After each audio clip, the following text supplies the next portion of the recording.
আসসালামু আলাইকুম প্রিয় দর্শক, গত ভিডিওতে আমি বলেছিলাম যে জামাত এবং এনসিপির মধ্যে চলমান যে বিরোধ মানে এটা কি আসলে মুখের বিরোধ নাকি অন্তরের বিরোধ, নাকি এটা কোনো আদর্শিক বিরোধ, নাকি এটা লোক দেখানো পাতানো বিরোধ, পেছনে আসলে কী আছে এটা নিয়ে আলোচনার চেষ্টা করব।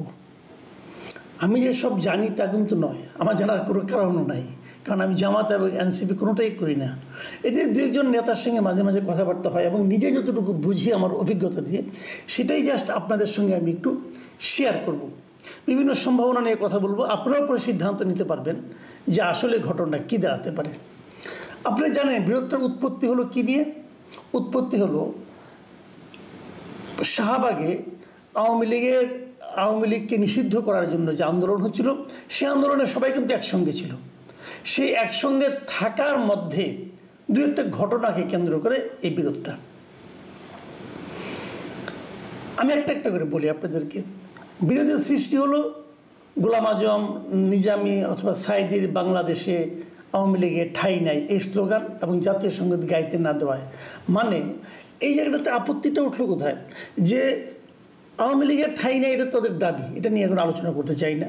কিন্তু প্রশ্নটা হলো যে বাংলাটা কি নিজামী, সাইদি এবং গোলাম আজমের? তারা তো বাংলাদেশের স্বাধীনতারই বিপক্ষে ছিলেন, তো তাদের কি করে বাংলাটা হয়? পয়েন্টটা হলো যে স্বাধীনতা যুদ্ধে এই জামাতে ইসলামী অথবা এই জামাতের এই নেতারা যে ভূমিকা রেখেছেন, সেই ভূমিকাটাকে এনসিপি পছন্দ করছে না। এনসিপি বলছে তোমাদের ওই ভূমিকার ব্যাপারে তোমাদের অবস্থানটা ক্লিয়ার করতে হবে, তোমাদের ক্ষমা চাইতে হবে অথবা অন্য কিছু। বিরোধটা কিন্তু এই জায়গায়। কেন? এনসিপি কি আগে জানতো না যে জামাতের এই নেতাগুলি ভূমিকা কি? জানতো, এবং জেনেই তো তারা একসঙ্গে আন্দোলন করেছিল হাসিনা বিরোধী। ঠিক আছে, আপনারা হয়তো বলবেন যে বৃহত্তর শত্রুকে মোকাবেলা করার জন্য ছোট ছোট বিরোধ যাদের সঙ্গে আছে তারাও একত্রিত হয়ে আন্দোলন করতে পারে, করেছে, মানলাম। কিন্তু তখনও তারা এই বিরোধগুলো নিয়ে আলোচনা করতে পারত, কিন্তু এই বিরোধগুলো নিয়ে কিন্তু কখনো প্রকাশ্যে কোনো ধরনের আলোচনা হয়নি। তো এই ঘটনার পরেই বা হলো কেন? আগে কি হয়নি?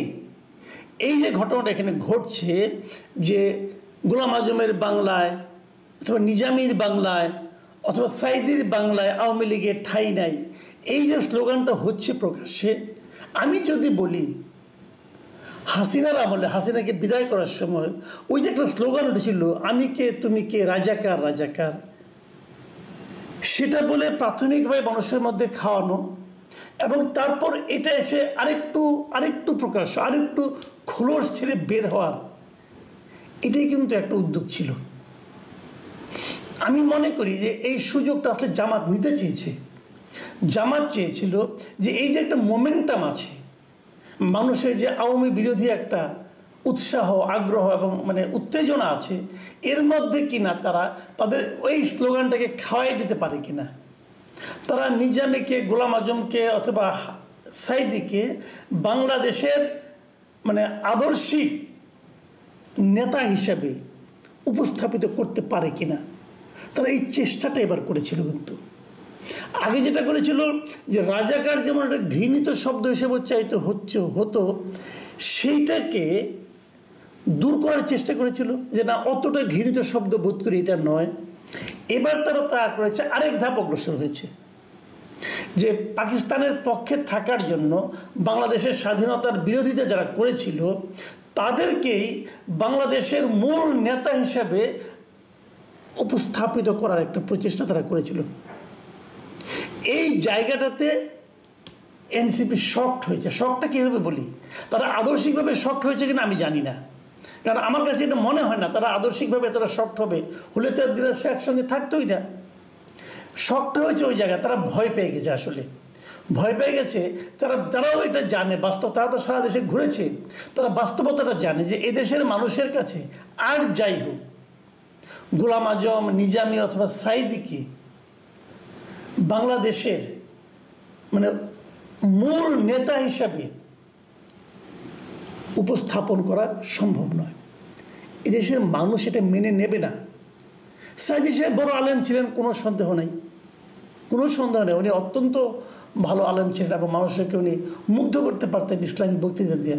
কিন্তু তার মানে এই নয় উনি বাংলাদেশের স্বাধীনতা চেয়েছেন এবং আজকের বাংলাদেশটা উনার চিন্তা থেকে হয়েছে। গোলাম আজমের মানে আপনার চিন্তা প্রসূত এটা দেশ, এইভাবে বলা যাবে না ভাই।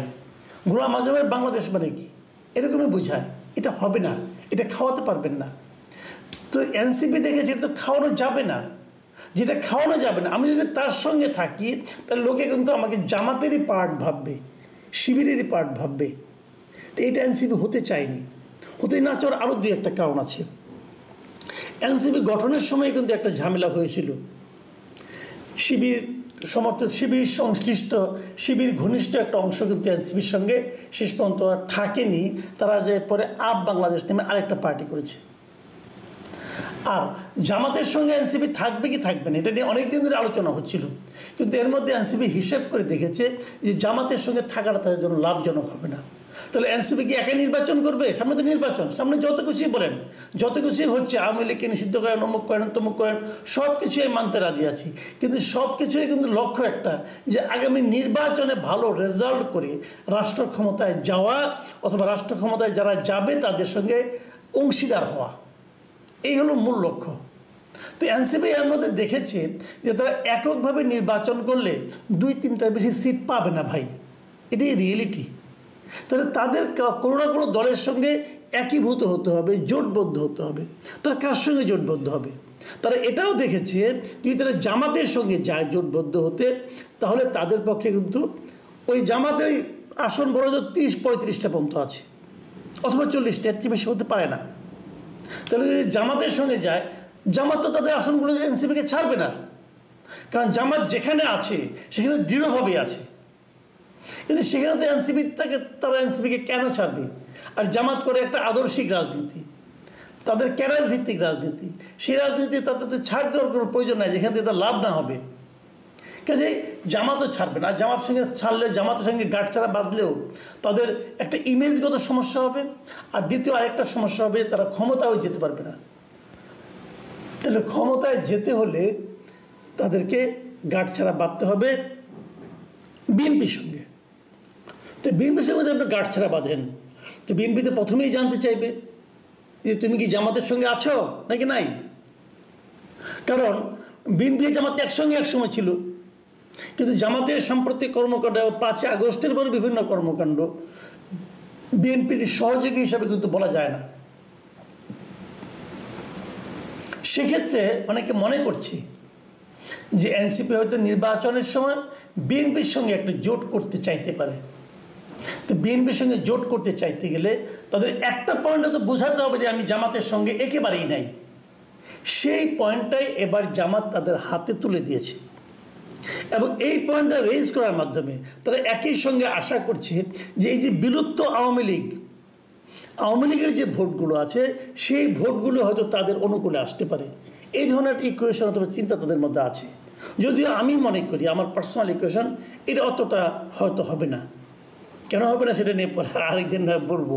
কিন্তু তারপরেও তাদের মধ্যে প্রত্যাশাটা হয়তো কাজ করছে যে আমরা জামাত বিরোধী, আমরা মুক্তিযুদ্ধের পক্ষের, এইগুলো বলে তারা কিছু করতে পারে কিনা। তো এই সমস্ত ইকুয়েশন আলটিমেটলি কোথায় যে দাঁড়াবে বলা কঠিন। আবার আরেকটা জিনিসও হতে পারে, আরেকটা অপশনের কথা বলি।